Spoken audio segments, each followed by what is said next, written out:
Sus, kaminos, gani mo mga flag trabaho. Gusto ka makasulod. Gusto kayo, nang apply gani ko no. Sige, inaniyaw ni mo. Ali, dire.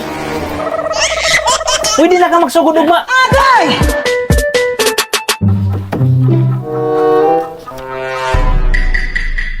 Uy, wanted construction worker. Boss, kanang ipastil mo na pa'y bakante. Ah, kana dong. Wala na dong. Boss, basi pwede pa mahangyo, boss. Ako rin bitaw isa. Wala na lagi dong. Daghan na kay akong trabahante, overmanning na kayo. Sige na, boss. Pangpalit na magbugas. Ani na lang dong, sa sunod na lang ka dong. Mutawag ra ko sa imo ha. Boss, dili na pwede karon. Dili lagi pwede dong kay overmanning na kaya akong mga trabahante ba. Sige na, sir. Bisag unsa na trabaho. Wala na lagi dong, wala na bakante ba. Sunod na lang lagi ka, mutawag ra ko sa imo ha. Sige, sir. Tawagin na lang ko. O asa naman kapag bilin pug number diri sa pagtawag nako. 095111. 11. Sige dong ha, sunod semana manawag ko sa imo ha. Sir, salamat. A few moments later. Uy, wanted construction worker. Boss, napay bakante anay. Ay dong, pasinsa yu kay dong, wala lagi bakante. Basin pwede pa mahangyo, boss. Panggatas lang sa akong anak ba. Wala na lagi bakante, daghan na kay kog tao diri ba. Wala na koy pangsweldo sa imo ha. Sir, dapat i-priority ko nimo kay minyo man ko. Dong, dili na gyud ako nasala dong kung wala kay panggatas sa imong anak.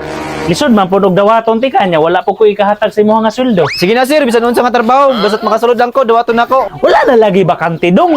Daghan na kay kog tao diri ba. Balik lang sunod semana. Ah, tuga-tuga mo nagbutang ani, sir. Wa mo na di bakante. Oh, isuga ba nimo dong magbuot man ka? Dapat tanggalon nimo, sir. Daghan mi mailad ani ba. Daw sa man ka ngayon mo man ang hilabtan nga mag-hiring naman po ko sunod semana. Dapat sa semana nimo ni butang, daghan mi mailad aning kalaki nimo ba. Ayaw lagi pagbuot kaya ako yung nang hire dire. So, wa mo na ni klaro nga kumpanya. Kani uban kumpanya no, sige butag wanted pero wala na di bakante. Nung sa kaboy, Ada, naglagot ko sa uban kumpanya nga sige butag wanted pero wala na di bakante. kadara de mong problema boy. Dali rana, kinahanglan ra nag-diskarte. Pirti mo ginakungangyo ito ganina pero wagid mo sugot. Mali siguro imong pagangyo. Kulang sa teknik. Unsay kulang, wala na gid daw sila bakante. Sus, dito abog ka nga, wala na ibakante. Alangan, mao may iyang ingon. Sus, kaminos, gani mo mga flag trabaho. Gusto ka makasulod. Gusto kayo nang apply gani ko no. Sige, inaniyaw ni mo. Ali, dire. Sige, salamat kayo. Bato sa ko ito sayon. Bye, timan ina nga teknik. Epektibo kayo na. Sige sayon. A few moments later. Ayo. Ayo. Boss, mga apply kang trabaho. O nga na mapug ka. Di baging na naman ti ka ganina nga wa na bakante. Boss, nakalimot ko ingon sa imo ganina nga daghan ko nabalaan. Wala na lagi bakante dong. Di man nagkasabot o unya ula ko'y labot na imong mga nahibalaan. Sir, ako maginabalaan sir kung asa ka naglaak, asa ka nagtambay, sa imong kauban, og labaw sa tanan, ang imong kabit.